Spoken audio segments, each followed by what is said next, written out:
Sarah Salman est avec nous, vous êtes avocate, Joseph Massescaron, Georges Fenech, Jean-Claude Dacier, Gauthier Lebret sont avec nous et Pierre-Alexandre Zal, vous êtes étudiant à Sciences Po Paris, ça me fait très plaisir que vous soyez avec nous. Hier, je vous ai eu sur Europe 1, vous nous avez appelé au standard d'Europe 1 d'ailleurs, je ne vous connaissais pas, j'ai trouvé votre témoignage tellement formidable que je vous ai dit venez nous en parler en plateau. Pourquoi ? Parce qu'on entend que les minorités actives, agissantes. Et votre témoignage, vous avez envie de bosser. Vous êtes à Sciences Po depuis 5 ans. On ne parle que des 100 ou 150 qui bordélisent, pardonnez-moi l'expression, Sciences Po. Mais la majorité, elle est plutôt comme vous. C'est exactement ça. C'est exactement ça. Et aujourd'hui, Sciences Po est dans une situation d'une extraordinaire gravité à cause justement de cette minorité étudiante qui parle beaucoup, qui est très bruyante et qui est en train en fait de scier la branche sur laquelle on est tous assis.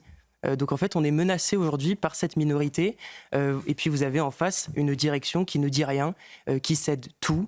On pourrait même se demander si on a encore une direction, parce que voilà, ça fait 5 ans, 6 ans que je suis à Sciences Po. Et en réalité, j'ai connu 2 directions, 2 administrations provisoires. Il n'y a pas de cap, il n'y a pas de vision, il n'y a pas d'autorité. Et donc en fait, tout est permis. Aujourd'hui, des étudiants comme moi qui veulent simplement travailler, on est livrés à nous-mêmes. Vous avez 23 ans, Exactement. Vous êtes entré à Sciences Po après le bac. Exactement. Vous préparez le barreau. C'est ça. Vous allez partir aux États-Unis. Tout à fait. J'imagine que vos parents doivent être assez fiers de vous et de votre parcours, parce qu'à 23 ans, c'est pas si fréquent de tout réussir aussi vite et aussi bien.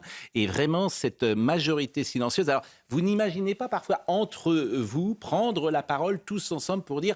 Parce que ceux qui, effectivement, manifestent, c'est souvent pas les étudiants les plus brillants. C'est ceux qui ont bien compris dans la vie qu'ils ne pourront réussir qu'à travers le militantisme. C'est beaucoup plus difficile parfois de réussir dans d'autres domaines.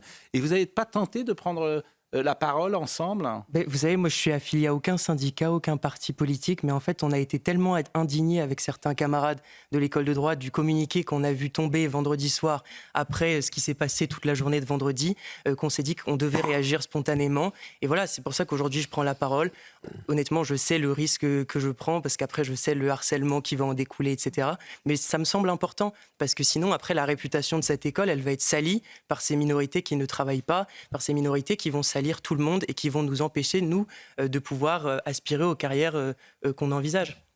Mais le mouvement s'est répandu comme une traînée de poudre. Ici, à la faculté de Tolbiac, les drapeaux palestiniens se comptent par dizaines. Sous couvert d'anonymat, par peur des représailles, plusieurs étudiants partagent leur inquiétude à l'approche des examens. C'est honteux, quoi. C'est une catastrophe. Et puis moi, mon année, mes amis, on ne sait pas si on va valider, quoi. Parce que nos derniers examens qui étaient vraiment... Mais on comptait sur ça pour avoir des bonnes notes, pour pouvoir gagner des points. On ne peut pas les passer. Voilà, on est obligé de subir tout ça, nous. Même si on n'a pas d'avis, on est obligé de subir et de se ranger d'un côté, alors que nous, on veut juste avoir cours et faire nos examens.